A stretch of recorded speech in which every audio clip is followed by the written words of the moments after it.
Okay, thank you. Good morning. It's a great day to be a student in the city of Compton. My name is Emma Sharif, and I'm the mayor of the city of Compton. And I would like to, it's an honor to welcome Governor Gavin Newsom to the hub city. Your presence here today is deeply meaningful, and we're grateful for your leadership and commitment to California's communities. Compton is not just a city, it's a cornerstone of culture, resilience, and innovation in Los Angeles County. We are a proud, hardworking community that continues to rise, lead, and inspire. From economic development to education reform, Compton is setting the pace for progress. As someone who spent several years in the classroom and over a decade on the Compton Unified School District Board of Trustees, education is deeply personal to me. I have lived the realities of our schools, and I've been firsthand the life-changing power of public education to change lives, uplift families, and strengthen our city. That's why standing here today celebrating the incredible strides our students and educators are making fills me with great pride.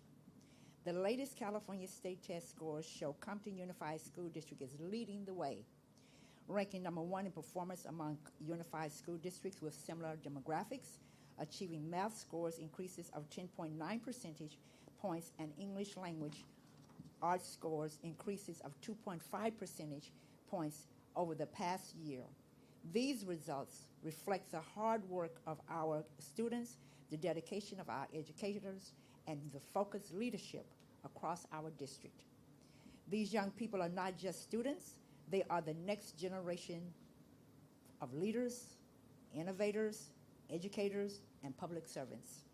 The work we do today sets the foundation for their life tomorrow. Compton is committed to building a future where every child has the tools, support, and opportunity to succeed. Governor Newsom, thank you for being here and for championing education and equity across California. We are proud to show you the progress, passion, and the power of Compton. We are not just transforming the narrative, we are building a legacy. And today proves that Compton is not just keeping up, we are also setting the standard. Thank you for being here.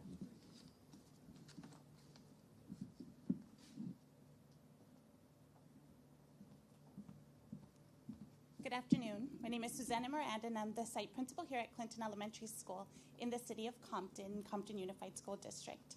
I am honored today to welcome Governor Newsom to our campus, and also very proud to highlight the many collective successes of our entire district in different areas by many different people. I am also going to say this in Spanish. So, buenas tardes, mi nombre es Susana Miranda y soy la directora de la Escuela Clinton en el Distrito Unificado de Compton. Estoy muy orgullosa de poder darle la bienvenida hoy a nuestro gobernador, el señor Gavin Newsom. También estoy muy orgullosa de poder destacar todos los éxitos que hemos tenido en nuestro distrito a través de los años, en diferentes áreas y gracias a muchas personas. Quiero darle las gracias y sé que este liderazgo, este empeño que hemos puesto es a base de nuestro superintendente, el Dr. Darren Brawley. So I would just want to say that many of our successes are due to the leadership of our visionary Superintendent Dr. Darren Brawley, and of course the support of our school board. So thank you, Governor, and welcome everybody to Clinton Elementary School. Bienvenidos todos a nuestra escuela, Clinton Elementary School. Y ahora les presento a Kim Heesh, que va a compartir un poquito más sobre estos éxitos. I now welcome to the podium Ms. Kim Heesh, who will talk a little bit more about the successes of Compton Unified School District. Thank you. Hi, my name is Kim Heesh, and I'm one of the reading specialists here in Compton Unified School District. We are one of the recipients of the LCR Set grant, and we feel very fortunate to have this opportunity. The grant provides us training in structured literacy, the science of reading, coaching, and many other areas of professional development. We've received incredible training from LACO, SCOE, the Napa County Office of Education, and other experts in the field. We take what we learn from our trainings back to our classrooms. We've been sharing our knowledge of the science of reading and structured literacy with our teachers. We also work with reading intervention groups using a research-based curriculum to teach students how to read. We have seen significant growth this year in our students' reading proficiency. We know that the work we are doing will help close the literacy gaps and set our students up for great success. Thank you. And now, Dr. Brawley.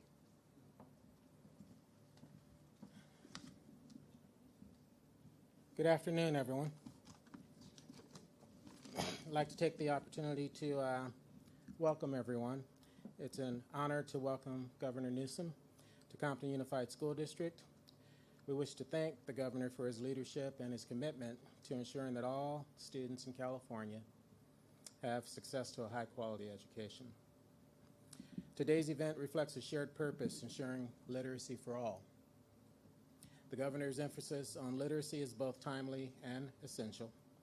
Research and experience tells us that if students are not reading by grade 3, it's going to be a struggle thereafter. Their academic path becomes increasingly difficult. These investments in literacy will help change this trajectory. Compton Unified has fully embraced the urgency around literacy and has paired that commitment with strategic investments, community partnerships, and a relentless focus on results. As a result, we have seen academic growth that outpaces almost all districts in the state of California and across the nation. According to the Education Recovery Scorecard by Harvard and Stanford, Compton Unified is an outlier district. Simply said, no one's doing it better. But accelerated student achievement in ELA and math cannot occur without the leadership of the site administrators, without the commitment of the governing board, our board president, Makai Ali, our vice president, Satcher Zarita, and our legislative, what do we call that title? Representative, Dr. Ayanna Davis. So what about Compton?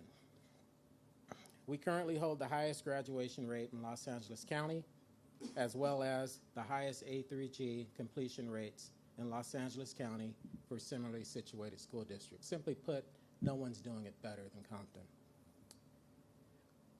We've expanded access to early literacy programs, multilingual education, and STEAM pathways, ensuring students just don't catch up, but that opportunity gap is eliminated and they have an opportunity to thrive. In closing, Compton Unified is proof that demographics do not determine destiny. With the right investments, the right leadership, the right vision, the right partnerships, we can transform outcomes and unlock the full potential of every single child. And at this time, I'd like to bring up Marshall Tuck from EdVoice. Well, first, thank you to Superintendent Brawley and Principal Miranda. Compton is showing the rest of the state and really the country that all children can learn to read if we provide them with high-quality instruction, with great support, and with a lot of love, which is what you bring on this campus and your kids. My name is Marshall Tuck. I'm the CEO of EdVoice, a nonprofit that is partnering with a number of other organizations like Decoding Dyslexia, Families in Schools, and NAACP California and Hawaii to advocate for changes to state policies that will help every child in California learn to read. And when you think about a public education system, the top priority is to keep kids safe. That's number one. Number two, right behind it, is to teach every child to read. Because reading is the gateway to all future knowledge. When a child learns to read, they're not just decoding letters on a page. They're learning to dream. They're learning to think critically.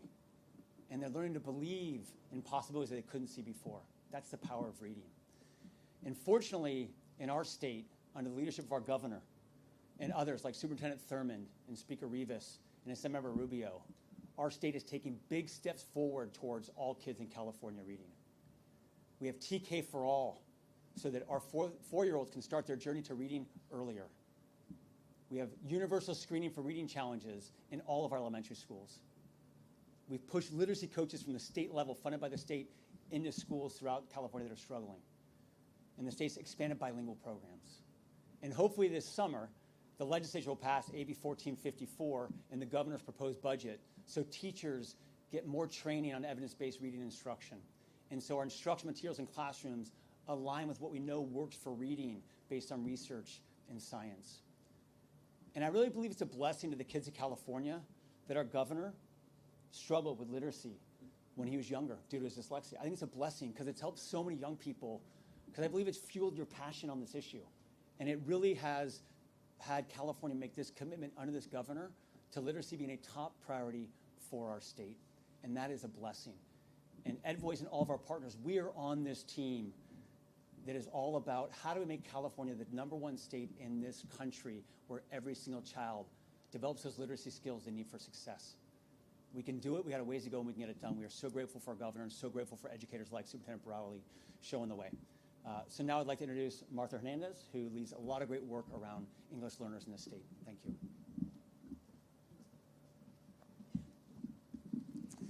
It's a true honor to stand with leaders who share a deep commitment to advancing literacy for all California students. I'm Martha Hernandez. I'm the Executive Director of Californians Together, an organization that is dedicated to promoting equity and access for California's 1.1 million English learners. Previously, I spent over 40 years as an educator and as a district county site leader in Ventura County, working directly with students, families, and teachers to build strong foundations for language and literacy. I want to thank Governor Newsom for his bold strategic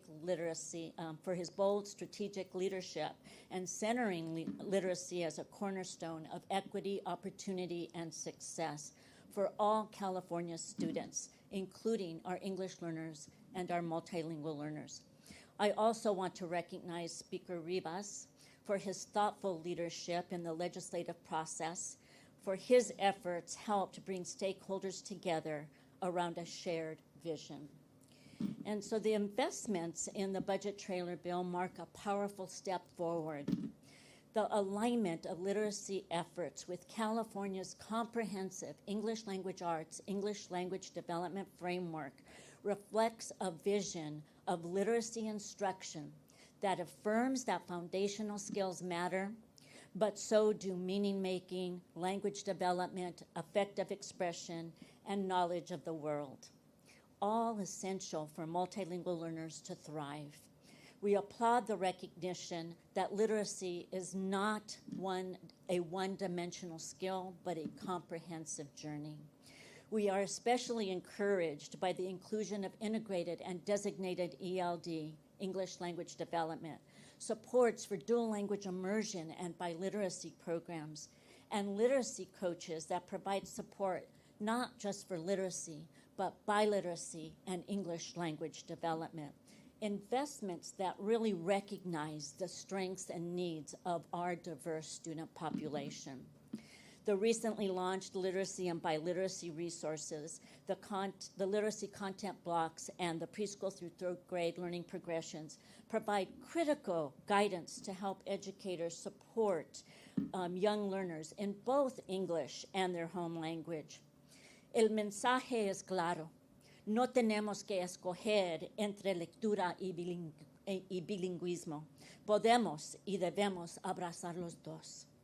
Thank you, Governor Newsom, for ensuring that multilingual learners are at the center of California's literacy promise, and for making space in the state's vision for every voice, for every language, and every learner. Thank you. And now it's my great honor to introduce a #1 advocate of literacy and biliteracy, our State Superintendent of Public Instruction, Tony Thurman. Superintendent Brawley, the teachers and classified staff who have helped students to make these incredible gains, our reading specialists, and of course, the students who are our future and who are putting in the work and who are showing that with great instruction and everyone working together that we can do great things for our students. The point has been made as clearly as is possible that when students learn to read, they can read to learn anything, that it is a gateway skill that we must continue to advance. I'm proud to lead a system in California that has been building so many different components to support the success of our students in literacy and biliteracy. Every student in our state one day will be able to speak more than one language, and we want to continue to support our students who speak languages other than English in their home as they help to lead the way. And there are so many pieces that are happening here, and I want to thank folks like Marshall Tuck at EdVoice who have been championing things like dyslexia screening at the earliest ages for our students, and of course the current bill that builds on work that we've been trying to do for years to continue to expand professional learning for our staff.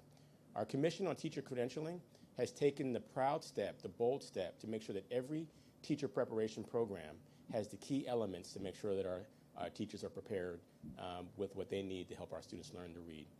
But we have to provide professional development for those who are not in teacher preparation programs, and the bill that Mr. Tuck talked about does that. We have to provide reading coaches and specialists who can support our educators. And through the Reading Coaches and Specialists grant, our office is able to implement what is 800 different sites of places where the professional learning that you heard about is taking place.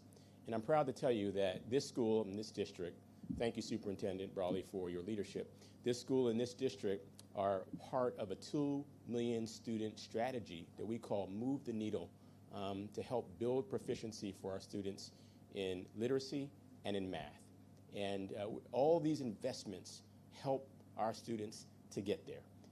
And I just have to say that in an era where every state government is seeing a decline in revenue and strained budget-making times, that we have a governor who continues to invest in the components that will enhance literacy in our state. Even now, our governor has proposed that there'll be more money for professional learning and more money for coaches, and we're grateful for those programs.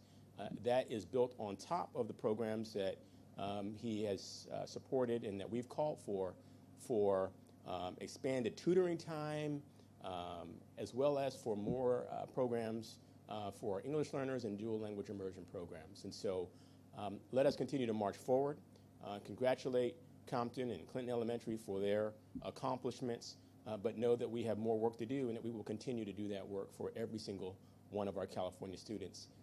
And to know that we have a governor who lives it and walks it. When he says he's an education governor, he's making the investments even in tough times. Now, please help me welcome our 40th governor, Governor Gavin Newsom.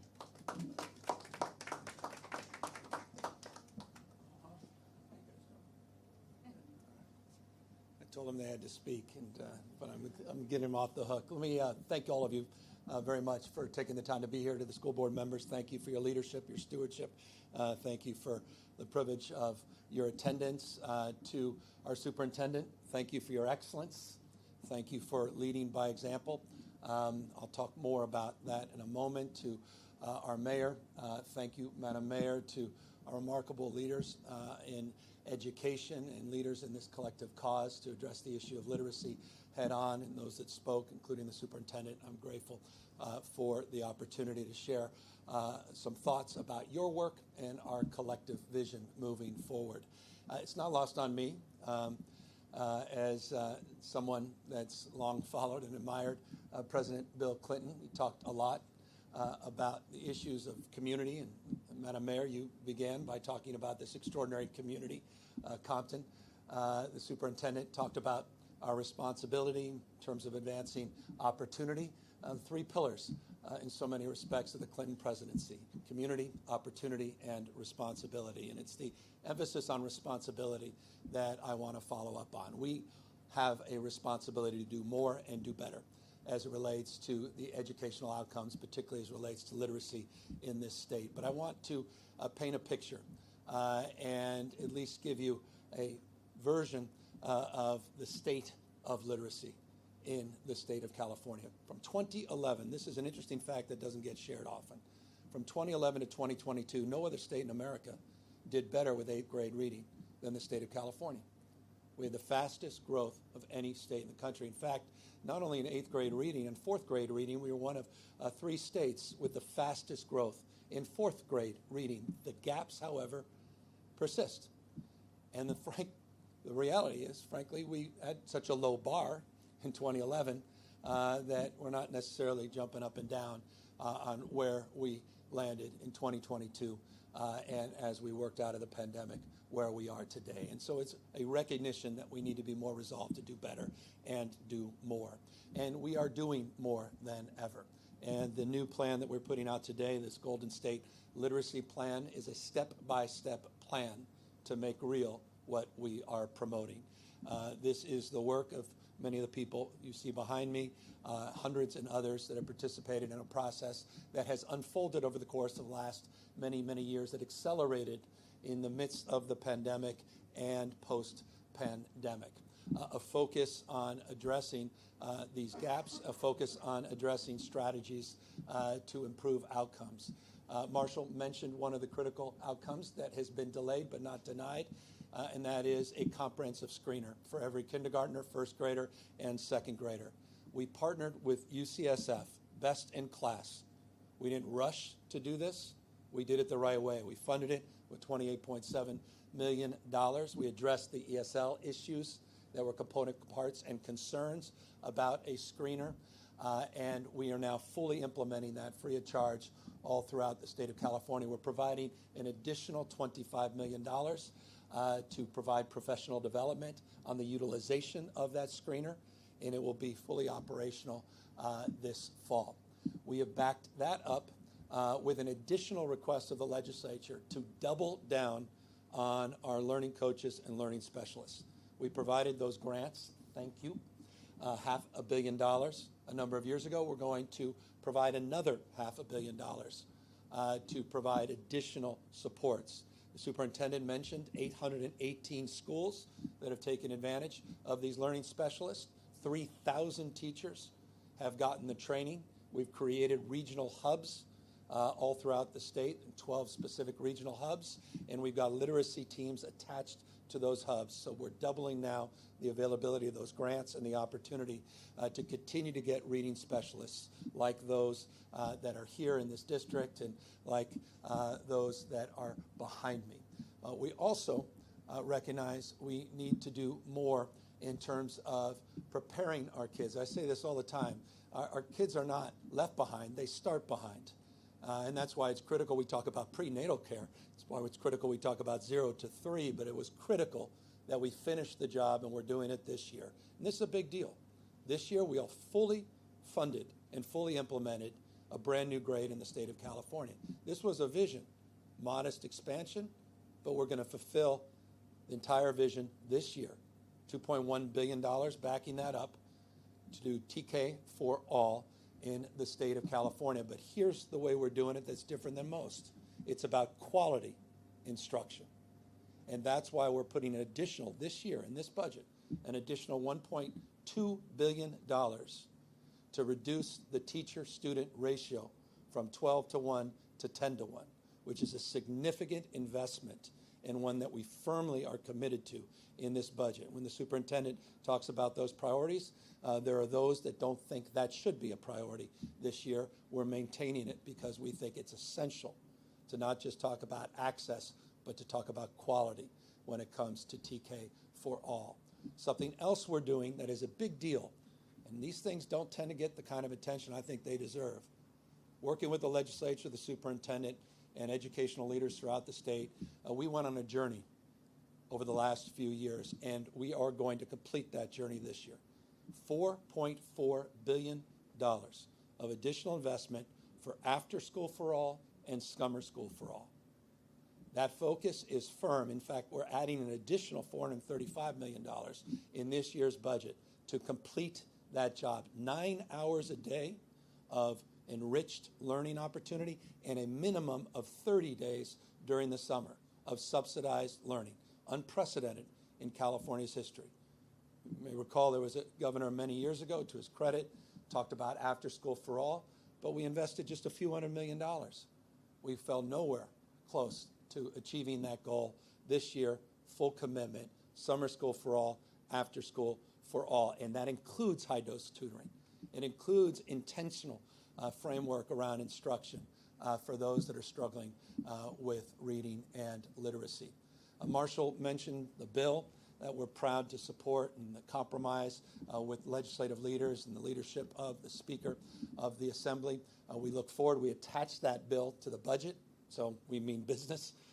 We want to get that done, and we got it done. We hope we'll get it done with an additional $200 million attached to it. Marshall mentioned the professional development. We're backing that up, not with rhetoric, but with $200 million, real resources to support that cause. And in closing, I just want to reinforce the reference that Marshall made. We were building this plan, and we decided there was a little introductory letter that, frankly, was a little perfunctory. And we decided to change the letter a little bit. And forgive me, I guess it's a privilege of 6+ years in this office, but I made it a little more personal, as Marshall said, about my journey. You'll see, once again, I don't read speeches because I can't. But that didn't stop me from, getting through high school, getting through elementary school, then high school, and through college. You don't want to know how I did with my SAT, 960. But I got into college because the grace of, folks like yourselves that believed in me and, ability to hit a baseball. And it gave me a pathway, me here every single day. There's not a day where my dyslexia does not expose itself. If anyone's seen my writing, they can attest to how it exposes itself.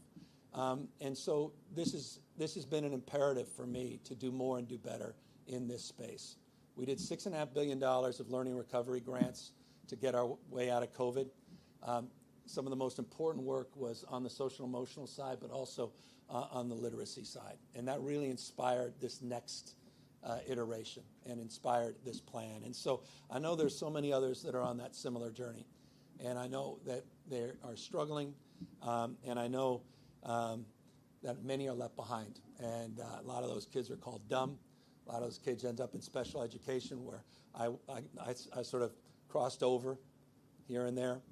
And you have all these remarkable people that just need a little bit of support, a little bit extra. And so that's what this district is providing. That's what Clinton Elementary does with excellence. That's what this plan sets out to do, to fill those voids and close those gaps. And I couldn't be more grateful for all of their outstanding leadership. Final thing that I want to say, Mr. Superintendent, I can't tell you how many times I haven't had a chance to brag in front of you, but we've been bragging behind your back all over down the damn state.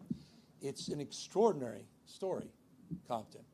And I hope for all those folks out there that are so consumed by personalities, who's up, who's down, what Elon Musk tweeted today and what Trump said tomorrow, can focus on what matters.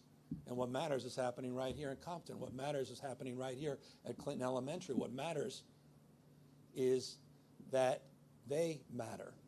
And what matters is they're proving a paradigm for all your cynicism, all your fear and anxiety that we can't solve these problems. They are a proof point they can be solved. They're the antidote to that fear, that anxiety. They are proving, not asserting, that we can turn this stuff around. Success leaves clues. It's not that damn complicated.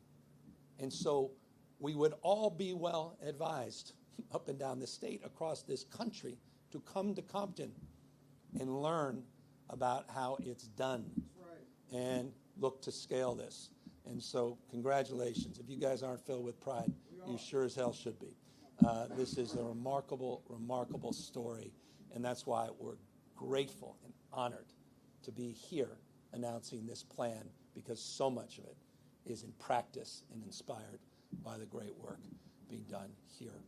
Thank you all for the opportunity to present this vision and look forward to answering any questions that you may have.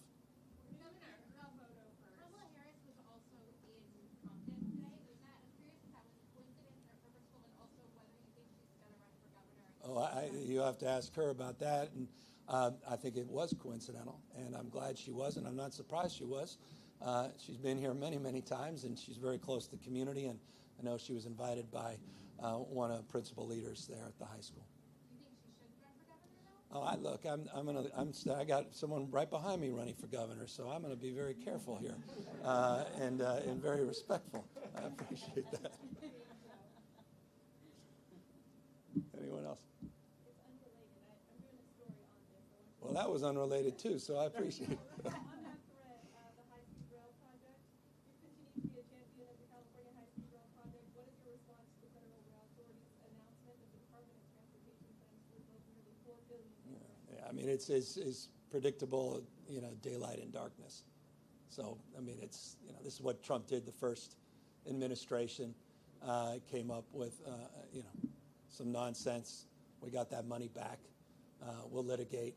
We're responding. The vast majority of this is funded by the state of California, not the federal government. We're the only fully functioning high-speed rail project in the Western Hemisphere. We're on the other side of all the environmental work. 2,000 actual number, 2,270 parcels have been brought into the High-Speed Rail Authority. Over 1,000 utilities have been undergrounded and addressed. We've gotten through the right-of-ways. We've gotten through 98% of all the environmental work, and we're laying track.